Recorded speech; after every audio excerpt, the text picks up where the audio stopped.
Welcome back to Anatomy and Physiology on Catalyst University. My name is Kevin Tokoph. Please make sure to like this video and subscribe to my channel for future videos and notifications. In this video, we're going to be discussing something called the Trigeminocervical Nucleus. And this is going to be a cluster of cell bodies that are going to allow pain from the neck to refer into the head. And so ultimately, that's going to allow any pain that we have, particularly in the upper three cervical regions of the spine, that is the neck, to cause headache. Okay? So first of all, let's look at this picture right here and get oriented.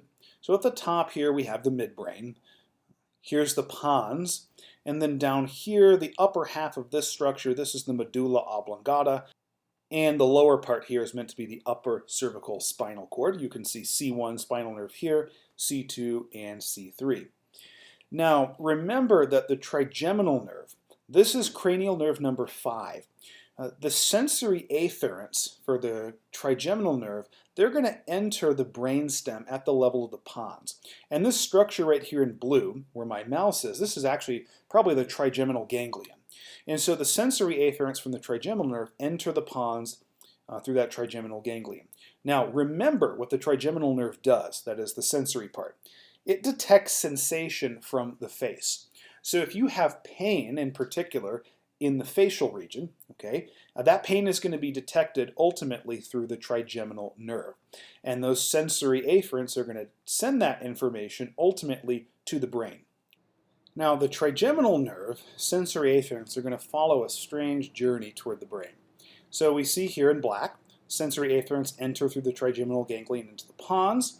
They descend downward, and at different levels they're going to synapse with these nuclei right here, these orange circles.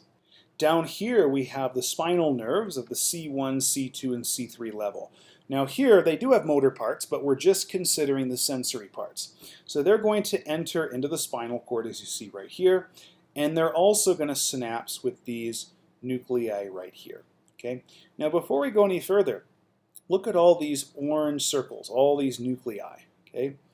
All these nuclei are oriented in this vertical band right here. I'm outlining with my mouse. This whole thing is called the Trigeminocervical Nucleus. This picture almost makes it seem as if it's just one point right here. No, this entire vertical light orange band right here is the Trigeminocervical Nucleus. And what it is it's really just a bunch of these other nuclei right here that allow the trigeminal nerve afferents to converge with the C1 through 3 spinal afferents. What does that mean? Well, let's just look at the picture. Remember the trigeminal nerve, cranial nerve 5 in black here, its sensory afferents have kind of a strange journey as they go toward the brain. They enter into this trigeminal ganglion at the level of the pons, and then they descend downward, right? And you can see at different levels they give off branches that synapse with these nuclei. Here's the first one.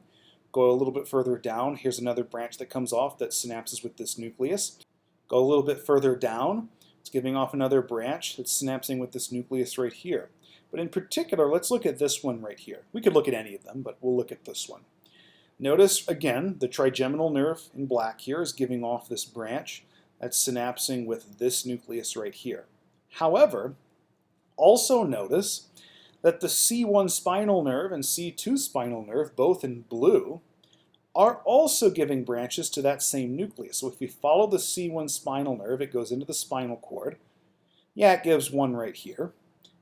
Gives a branch down here, and it's synapsing with the same nucleus as this branch coming from the trigeminal nerve. Also the C2 spinal nerve, we can follow it in to the spinal cord. And it gives off several branches. One of them goes to this same nucleus. So that's rather interesting. Notice that the upper cervical spinal nerves, that is the sensory afferents, are synapsing at the same nucleus as branches of the trigeminal nerve. All of these synapses, all these nuclei right here, where the upper cervical spinal nerves and the trigeminal nerve converge, this all takes place in the Trigeminocervical Nucleus, which remember is this entire vertical light orange band. All of these nuclei send afferents up to the brain. Now it's only showing this one right here. It would be this nucleus too, this one here, all of them. They're all going to send afferents up to the brain. However, now they're all going to run as one continuous unit. And that's what this black line going up is meant to show. This one continuous unit is called the trigeminothalamic tract. And it has the afferent neurons coming from every single one of these nuclei, even though it only shows it coming from this one. It's all of them. And it's sending that information as one continuous unit, trigeminothalamic tract, up to the brain. And so what that means is that one region of the brain is going to be able to detect sensory information coming from the upper three spinal nerves. And the same region of the brain is going to be detecting sensation coming from the face. So what would happen if you had a nociceptive stimulus, that is a stimulus that would be detected as pain, coming from the C1 spinal nerve? Well, how would this region of the brain know if that came from the C1 area or the trigeminal nerve? Well, it really wouldn't know, because tracing this back, notice that that pain could either come from the trigeminal nerve, which detects pain in the face, or it could be coming from the C1 spinal nerve. It could even be coming from the C2 spinal nerve. So any region of the neck from C1 to C3 that's going to be able to detect pain can refer into the head and cause headache. Because if this trigeminocervical nucleus is sending afferents up to the same region of the brain, how is that region of the brain able to discern whether or not that pain came from the face via the trigeminal nerve or the neck via the upper three cervical spinal nerves? It really can't. And so this is going to allow referred pain. And this referred pain is going to be possible because the trigeminal nerve and the upper three cervical spinal nerves share a common convergence.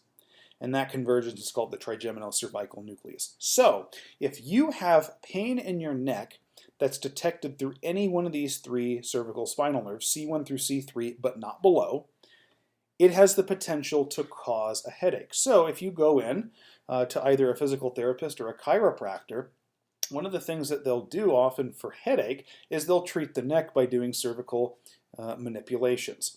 And the reason that that potentially can get rid of the headache, even though the origin of the pain is in the neck, is because the headache is actually caused by pain in the neck. That pain in the neck is just referring up to the head. The pain may not actually be caused by a structure in the head. It's actually caused by the neck, but it refers to the head. And again, that convergence point that allows the referred pain is the trigeminocervical nucleus. All right? This also brings up one final important point. Anytime you have two sets of sensory afferents like this that come from different regions of the body, but they converge on the same really part of an ascending tract that's going up to a region of the brain, those two structures can cause referred pain. So in this case, you have the face, really the head in general, and the neck. And so by this mechanism, neck pain can refer into the head. So hopefully this video gave you a good understanding of what the trigeminocervical nucleus is and does. Please make sure to like this video and subscribe to my channel for future videos and notifications. Thank you.